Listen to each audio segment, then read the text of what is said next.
ಎಲ್ಲರಿಗೂ ನಮಸ್ಕಾರ. ನಿಮ್ಮ ಶ್ರಾವ್ಸ್ ಕಲ್ಪವೃಕ್ಷ ಚಾನಲ್ಗೆ ಸ್ವಾಗತ. ಇವತ್ತು ಮಾವಿನ ಹಣ್ಣಿನ ಸೀಸನ್ ಆಗಿರೋದ್ರಿಂದ ಮಾವಿನ ಹಣ್ಣನ್ನು ಬಳಸ್ಕೊಂಡು ಈ ರೀತಿ ಬಾಯಲ್ಲಿಟ್ಟರೆ ಕರಗ್ತಕ್ಕಂಥ ಒಂದು ಮಾವಿನ ಹಣ್ಣಿನ ಸ್ವೀಟು ಅಥವಾ ಮಾವಿನ ಹಣ್ಣಿನ ಪುಡ್ಡಿಂಗ್ನ ತುಂಬಾ ಈಸಿಯಾಗಿ ಯಾವ ರೀತಿ ಮಾಡೋದು ಅಂತ ನೋಡೋಣ. ಮಾಡೋ ವಿಧಾನ ನೋಡ್ಕೊಂಡು ಬಿಡೋಣ. ಮೊದಲಿಗೆ ನಾನಿಲ್ಲಿ ಒಂದಷ್ಟು ಮಾವಿನ ಹಣ್ಣನ್ನು ತೊಗೊಂಡಿದ್ದೀನಿ, ಹಣ್ಣಾಗಿರ್ತಕ್ಕಂಥ ಮಾವಿನ ಹಣ್ಣು. ಆ ಒಂದು ಮಾವಿನ ಹಣ್ಣನ್ನು ಸಿಪ್ಪೆ ತಕ್ಕೊಂಡು ಈ ರೀತಿ ಕಟ್ ಮಾಡಿ ಇಟ್ಕೊಂಡಿದ್ದೀನಿ. ಒಟ್ಟಲ್ಲಿ 1 ಕಪ್ ಆಗುವಷ್ಟು ಮಾವಿನ ಹಣ್ಣಿನ ಪಲ್ಪು ಅಥವಾ ಒಳಗಡೆ ಇರ್ತಕ್ಕಂಥ ತಿರುಳನ್ನ ನಾನು ತೆಗೆದಿಟ್ಕೊಂಡಿದ್ದೀನಿ. ಕಟ್ ಮಾಡಿ ಇಟ್ಕೊಂಡಿರ್ತಕ್ಕಂಥ ಮಾವಿನ ಹಣ್ಣಿನ ತಿರುಳನ್ನ ಅಥವಾ ಪಲ್ಪ್ನ ಒಂದು ಮಿಕ್ಸರ್ ಜಾರಿಗೆ ಸೇರಿಸ್ಕೊಳ್ಳೋಣ. ನೋಡಿ, ಇಲ್ಲಿ ಸಕ್ಕರೆನ ಒಂದು ಮಾವಿನ ಹಣ್ಣಿಗೆ ಸ್ವೀಟ್ನ ನೋಡಿಕೊಂಡು ಆ ಒಂದು ಸ್ವೀಟಿಗೆ ಅನುಗುಣವಾಗುವಷ್ಟು ಸಕ್ಕರೆನ ಸೇರಿಸ್ಕೊಳ್ಳಿ. ನಾನು ಬಳಸಿರ್ತಕ್ಕಂಥ ಮಾವಿನ ಹಣ್ಣು ತುಂಬ ಸ್ವೀಟ್ ಆಗಿತ್ತು, ಹಾಗಾಗಿ 3 ಸ್ಪೂನ್ ಆಗುವಷ್ಟು ಸಕ್ಕರೆನ ಹಾಕ್ಕೊಂಡು ಇದನ್ನು ನಾವು ನೈಸಾಗಿ ರುಬ್ಕೊಂಡು ಬರೋಣ. ನೋಡಿ, ನೀರು ಹಾಕದೆ ಈ ರೀತಿ ನೈಸಾಗಿ ರುಬ್ಕೊಳ್ಳಿ. ಎಷ್ಟು ಸಾಧ್ಯನೋ ಅಷ್ಟು ಮೆತ್ತಗೆ ಸಾಫ್ಟ್ ಆಗೋ ರೀತಿಯಲ್ಲಿ ರುಬ್ಕೊಳ್ಬೇಕು. ಒಂದು ಸ್ವಲ್ಪನೂ ಪಲ್ಪ್ ಉಳ್ಕೊಳ್ಬಾರ್ದು. ಈ ರೀತಿ ಜ್ಯೂಸ್ ರೀತಿಯಲ್ಲಿ ರೆಡಿ ಮಾಡಿ ಒಂದು ಸೈಡಲ್ಲಿ ಇಟ್ಕೊಳ್ಳೋಣ. ಈ ಸೈಡಲ್ಲಿ ಇನ್ನೊಂದು ಬೊಟ್ಲಕ್ಕೆ ನಾನು ಒಂದು 4ರಿಂದ 5 ಸ್ಪೂನ್ ಆಗುವಷ್ಟು ಕಾರ್ನ್ಫ್ಲೋರ್ನ ಯೂಸ್ ಮಾಡ್ಕೊಳ್ತಿದ್ದೀನಿ. ಜಾಸ್ತಿ ಕ್ವಾಂಟಿಟಿ ಬಳಸೋದಾಯಿತು ಅಂತಂದರೆ ಒಂದು ಅರ್ಧ ಕಪ್ ಆಗುವಷ್ಟಾದರೂ ನೀವು ಕಾರ್ನ್ಫ್ಲೋರ್ನ ಯೂಸ್ ಮಾಡ್ಕೊಳ್ಬೇಕು. ಹಾಗೆ ಒಂದು ಅರ್ಧ ಗ್ಲಾಸ್ ಆಗುವಷ್ಟು ಹಾಲನ್ನ ಸೇರಿಸ್ಕೊಂಡು ಇದನ್ನು ಒಂದು ಸೈಡಲ್ಲಿ ಕಲಸಿ ಗಂಟುಗಳಿಲ್ಲದೆ ಇರೋ ರೀತಿಯಲ್ಲಿ ಇಟ್ಕೊಳ್ಬೇಕು. ನೋಡಿ, ಈ ರೀತಿ ಕಲಸಿ ಸೈಡಲ್ಲಿ ಇಟ್ಕೊಳ್ಳೋಣ. ಇವಾಗ ರುಬ್ಬಿರ್ತಕ್ಕಂಥ ಮಾವಿನ ಹಣ್ಣಿನ ಪ್ಯೂರಿ ಅಥವಾ ಮಾವಿನ ಹಣ್ಣಿನ ಜ್ಯೂಸನ್ನ ನಾನು ಬೇರೆ ಒಂದು ಪಾತ್ರೆಗೆ ತೆಗೆದಿಟ್ಕೊಂಡಿದ್ದೀನಿ. ನೋಡಿ, ಈ ರೀತಿ ಒಂದು ಸ್ವಲ್ಪನೂ ಪಲ್ಪ್ಗಳು ಇರಬಾರ್ದು. ಇವಾಗ ಇದನ್ನು ನಾನು ಗ್ಯಾಸ್ ಮೇಲೆ ಇಟ್ಕೊಂಡು ಮೀಡಿಯಮ್ ಫ್ಲೇಮಲ್ಲಿ ಇಟ್ಕೊಂಡು ಒಂದು ಸ್ವಲ್ಪ ಫ್ರೈ ಮಾಡ್ಕೊಳ್ತಾ ಬರಬೇಕು. ಒಂದು ಸ್ವಲ್ಪ ನೀರಿನ ಅಂಶ ಬಿಟ್ಕೊಳ್ಳುತ್ತೆ, ಹಾಗಾಗಿ ಆ ನೀರಿನ ಅಂಶ ತೆಗೆಯೋ ಮಟ್ಟಿಗೆ ಮಾತ್ರ ನಾವು ಇದನ್ನು ಫ್ರೈ ಮಾಡ್ತಾ ಬರೋಣ. ಇವಾಗ ನೋಡಿ, ರೆಡಿಯಾಗಿದೆ. ಇವಾಗ ಗ್ಯಾಸ್ನ ಲೋ ಫ್ಲೇಮಲ್ಲಿ ಇಟ್ಕೊಂಡು ನಾವು ಮೊದಲೇ ರೆಡಿ ಮಾಡಿಟ್ಟಿರ್ತಕ್ಕಂಥ ಕಾರ್ನ್ಫ್ಲೋರ್ ಹಾಲನ್ನ ಮಿಲ್ಕ್ನ ಇಲ್ಲಿ ಸೇರಿಸ್ಕೊಳ್ತಿದ್ದೀನಿ. ಈ ಒಂದು ಮಿಲ್ಕಿಗೆ ನಾವು ಮೊದಲೇ ಕಾರ್ನ್ಫ್ಲೋರ್ ಹಾಕಿ ಕಲಸಿಟ್ಕೊಂಡಿತ್ತು, ಆ ಒಂದು ಮಿಲ್ಕ್ನ ಸೇರಿಸ್ಕೊಂಡಿದ್ದೀನಿ.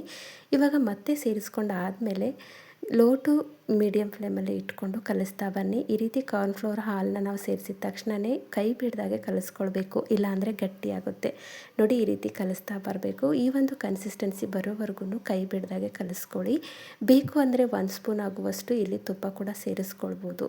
ಇವಾಗ ಇದು ರೆಡಿಯಾಗಿದೆ. ಇವಾಗ ಗ್ಯಾಸ್ನ ಆಫ್ ಮಾಡಿಕೊಂಡು ಇದನ್ನು ನಾವು ಒಂದು ಟಿನ್ ಅಥವಾ ಬಾಕ್ಸಿಗೆ ಸೇರಿಸ್ಕೊಳ್ಳೋಣ. ಮುಂಚಿತವಾಗಿ ಈ ರೀತಿ ಒಂದು ಬಾಕ್ಸಿಗೆ ಆಯಿಲ್ ಅಥವಾ ತುಪ್ಪನ ಅಪ್ಲೈ ಮಾಡಿಟ್ಕೊಂಡಿದ್ದೆ. ಆ ಒಂದು ಬಾಕ್ಸಿಗೆ ರೆಡಿ ಮಾಡಿರ್ತಕ್ಕಂಥ ಒಂದು ಮಾವಿನ ಹಣ್ಣಿನ ಪುಡ್ಡಿಂಗ್ನ ನಾನು ಮಿಶ್ರಣನ ಸೇರಿಸ್ಕೊಳ್ತಿದ್ದೀನಿ. ಇಷ್ಟೇ, ತುಂಬ ಸಿಂಪಲ್ಲಾಗಿ ಮಾಡ್ಕೊಳ್ಬೋದು. ಮಾವಿನ ಹಣ್ಣಿನ ಸೀಸನ್ ಆಗಿರೋದ್ರಿಂದ ಮಾವಿನ ಹಣ್ಣಿನಿಂದ ಈ ರೀತಿ ಒಂದು ಸ್ವೀಟ್ನ ಮಕ್ಕಳಿಗೆ ಮಾಡಿಕೊಟ್ಟಾಗ ತುಂಬಾ ಇಷ್ಟಪಟ್ಟು ತಿಂತಾರೆ. ಒಂದ್ಸರಿ ಟ್ರೈ ಮಾಡಿ, ತುಂಬ ಪರ್ಫೆಕ್ಟಾಗಿ ಬರುತ್ತೆ. ಒಂದು ಸ್ವಲ್ಪ ಸ್ಪೂನಿಂದ ಈ ರೀತಿ ಸ್ಪ್ರೆಡ್ ಮಾಡಿಕೊಂಡು 2 ಗಂಟೆವರೆಗೂ ನಾನು ಓಪನ್ ಅಂದರೆ ರೂಮ್ ಟೆಂಪ್ರೇಚರಲ್ಲೇ ಇಟ್ಕೊಂಡಿದ್ದೆ. ಇವಾಗಿದು ಗಟ್ಟಿಯಾಗಿದೆ. ನೋಡಿ, ಒಂದು ಸ್ವಲ್ಪನೂ ಕೈಗಂಟ್ತಿಲ್ಲ. ಬೇಗ ಆಗಬೇಕು ಅಂತಂದರೆ ಒಂದು ಸ್ವಲ್ಪ ಬಿಸಿ ಆರಾದಮೇಲೆ ನೀವು ಫ್ರಿಜ್ಜಲ್ಲಿ 1 ಗಂಟೆವರೆಗೂ ಅಥವಾ ಅರ್ಧ ಗಂಟೆವರೆಗೂ ಇಟ್ಕೊಂಡ್ರೂ ಕೂಡ ನಡೆಯುತ್ತೆ. ಹೊರಗಡೆ ಇಡೋದಾಯಿತು ಅಂದರೆ 2 ಗಂಟೆ ವೇಟ್ ಮಾಡ್ಕೊಳ್ಳಿ. ಇವಾಗಿದು ರೆಡಿಯಾಗಿದೆ. ಇದನ್ನು ಇನ್ನೊಂದು ಪ್ಲೇಟಿಗೆ ನಾನು ಡಿಮೋಲ್ಡ್ ಮಾಡ್ತಿದ್ದೀನಿ. ನೋಡಿ, ತುಂಬಾ ಸಿಂಪಲ್ಲಾಗಿ ಬಿಟ್ಕೊಳ್ಳುತ್ತೆ, ಒಂದು ಸ್ವಲ್ಪನ ಅಂಟ್ಕೊಳ್ಳೋದಿಲ್ಲ. ಮಾಡ್ತಕ್ಕಂಥ ವಿಧಾನ ಪರ್ಫೆಕ್ಟಾಗಿ ಮಾಡ್ಕೊಳ್ಬೇಕು. ಕಾರ್ನ್ಫ್ಲವರ್ನ ನೀವು ಎಷ್ಟು ಕ್ವಾಂಟಿಟಿಯಲ್ಲಿ ಮಾವಿನ ಹಣ್ಣಿನ ತೊಗೊಂಡಿರ್ತೀರಿ ಅದರ ಅರ್ಧದಷ್ಟಾದರೂ ಕಾರ್ನ್ಫ್ಲವರ್ನ ತೊಗೊಳ್ಬೇಕು. ಇಲ್ಲಾಂದರೆ ಒಂದು ಸ್ವಲ್ಪ ನೀರು ಅಥವಾ ತಿಳಿ ಅನ್ನಿಸ್ಬಿಡುತ್ತೆ. ನೋಡಿ, ಎಷ್ಟು ಪರ್ಫೆಕ್ಟಾಗಿ ಬಂದಿದೆ ಅಂತ. ಬೇಕು ಅಂದರೆ ಇದರ ಮಧ್ಯದಲ್ಲಿ ನೀವು ಡ್ರೈ ಫ್ರೂಟ್ಸ್ ಕೂಡ ಮಾಡ್ಕೊಳ್ಬೋದು. ಇದು ಮಾವಿನ ಹಣ್ಣಿನ ಪುಡ್ಡಿಂಗ್ ಅಂತ ಕೂಡ ಹೇಳ್ತಾರೆ, ಅಥವಾ ಮಾವಿನ ಹಣ್ಣಿನ ಸ್ವೀಟ್ ಅಂತಲೂ ಕೂಡ ಕರಿಬೋದು. ನಿಮಗೆ ಬೇಕಂದ ಶೇಪಲ್ಲಿ ಕಟ್ ಮಾಡ್ಕೊಳ್ಳಿ. ತುಂಬಾ ಈಸಿಯಾಗಿ ಕೂಡ ಕಟ್ ಆಗುತ್ತೆ. ಈ ಹಿಂದೆ ಕೂಡ ಹಲವಾರು ರೀತಿಯ ಸ್ವೀಟ್ ರೆಸಿಪಿಗಳನ್ನು ನನ್ನ ಚಾನಲ್ನಲ್ಲಿ ಅಪ್ಲೋಡ್ ಮಾಡಿದ್ದೀನಿ. ಇಂಟ್ರೆಸ್ಟ್ ಇತ್ತು ಅಂದರೆ ಒಂದ್ಸರಿ ಚೆಕ್ ಮಾಡ್ಕೊಳ್ಳಿ. ನೋಡಿ, ಎಷ್ಟು ಸಿಂಪಲ್ಲಾಗಿ ಕಟ್ ಆಗುತ್ತೆ, ಒಂದು ಸ್ವಲ್ಪ ಕೂಡ ಅಂಟೋದಿಲ್ಲ, ಅಷ್ಟು ಪರ್ಫೆಕ್ಟಾಗಿ ಬರುತ್ತೆ.